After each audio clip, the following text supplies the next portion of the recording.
Greetings, beloved beacons of light. We are the celestial white beings. We bring you bliss. We shower you in bliss, and we activate bliss from the very essence of your being, like a fire igniting, growing stronger, filling or embodying your entire being. Imagine this fire of bliss. Maybe it is of a white color with hints of blue, pink, and gold, or maybe it is a completely different color.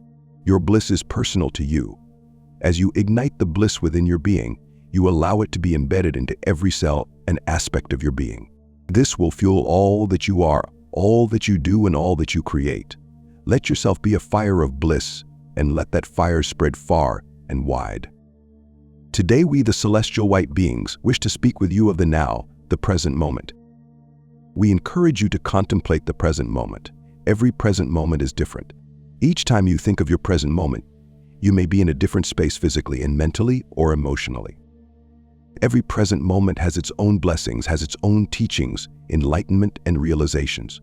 Every present moment is unique and different, and yet, when you allow yourself to enter into the space of your own presence, you allow yourself to exist in the present moment, in the now, as you move through and navigate your entire existence.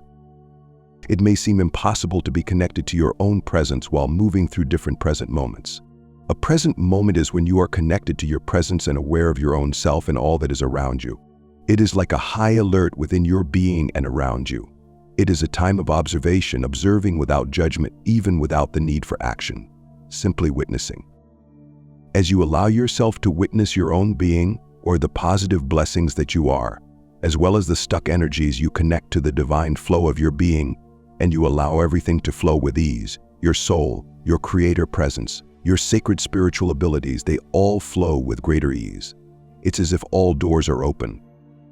The stuck energies also flow, they start moving, unfolding, and being carried away, no longer needed. And you find yourself feeling more open, more connected to your divine self and the creator, and more connected to your inner knowingness and truth. You allow yourself to enter deeper and deeper into your truth. Thus you are engaging with yourself and your surroundings, your projections and your creations, with greater knowingness and focus. A purpose arises. Everything that you achieved, everything that you observed has a purpose. Your own being has a purpose in the now. As you begin to recognize it, it's not that you discover a pathway or something that you are required to be achieving. It is more so that you discover yourself, your presence, and your truth. You allow yourself to be in the now, to be in the center of your sacred being, in the center of your physical reality, and aligned with the center of the Creator. An alignment occurs that allows you to remain in a space of connection, of giving to your now. You're giving your central essence, your truth, the Creator essence, to your now, to your present moment, to the presence of your being, to your purposeful being.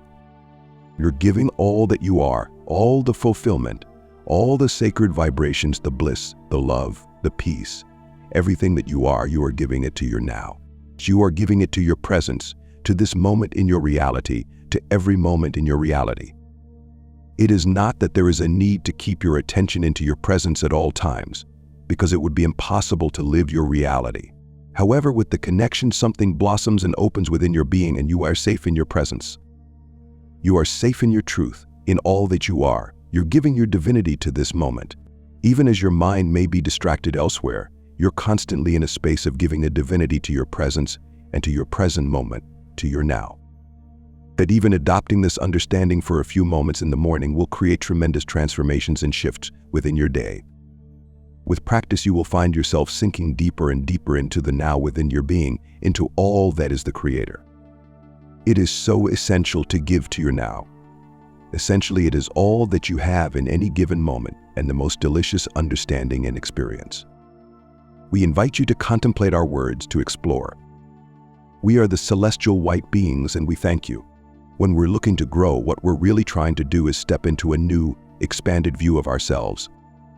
For example, if you want to be more mindful, or live more simply, or be more compassionate with yourself or others, or be more disciplined about your meaningful work, these are all new versions of you. They're expanded beyond your old way of seeing yourself. We're constantly trying to expand beyond an old identity when we try something new or try to grow in our relationships or try to quit a bad habit. What we're really doing is trying to shed our old self-view. Unfortunately, the old self-view has a gravity to it that tries to constantly pull us back into the old way. So in some of the examples above, you might see: be more mindful. The old way of going through your life mindlessly pulls you back in by having you get pulled into distractions, habitual patterns, etc. Living simply. The old way of living a cluttered life tries to keep you there by having fear stop you from decluttering, or by having fear try to have you shop on impulse. But more disciplined, your old procrastinator self will put up resistance to that discipline and have you want to avoid anything difficult or overwhelming. Try something new. Your old comfortable self will throw up lots of resistance and thoughts to have you put off trying the new thing and feeling bad or awkward at it. Quit a bad habit. Your old self will tell you, just this once won't hurt, or why are you making yourself suffer, or you deserve this reward, so that you stay in the comfort of the bad habit. So the old identity tries to keep us in what we know. How do we expand beyond it? Here's what I've found. 1. Set the intention of an expanded self. Let's imagine that you weren't limited by your old identity. Who do you want to be?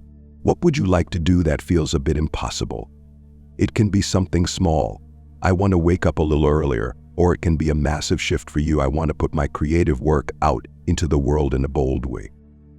Set this intention. Get clear on why this matters to you. Then commit yourself to the actions that this expanded self would take. 2. Practice the actions in being. The shift in your self-view will come as you take actions that are outside of the old limited self-view. If your old identity is that you are an introvert, but now you're talking to strangers every day, the old identity can't survive.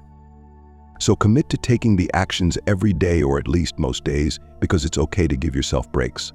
Practice the expanded self-view by taking those actions as much as possible. It will likely be hard, because you'll be pulled back by your old identity. See next section, but practice doing them anyway. And as you do the actions, practice the expanded way of being as an inner state. For example, maybe you want to be more joyful as you do your work, then practice that joyfulness. 3. Notice how you're getting pulled back. The old identity will try to pull you back every time you step outside of how you've always known yourself. If you want to speak in public, each time you sign up to do a talk, your mind will give you a bunch of reasons why you should cancel. This is fear in action. It's a bodily sensation of fear, resistance, dread, overwhelm. It's also a series of false rationalizations. It's okay to skip it this once, and mental gymnastics. Life is too short to put yourself through this. Just notice all of this. Take notes. Get curious. 4. Give yourself compassion, but keep practicing. When you notice all of this, it's simply fear in action. Just give your fear a bit of compassion. Breathe. Be understanding and loving. Then take a small action if you can, just a tiny bit. Even that will create an opening for a new way of seeing yourself.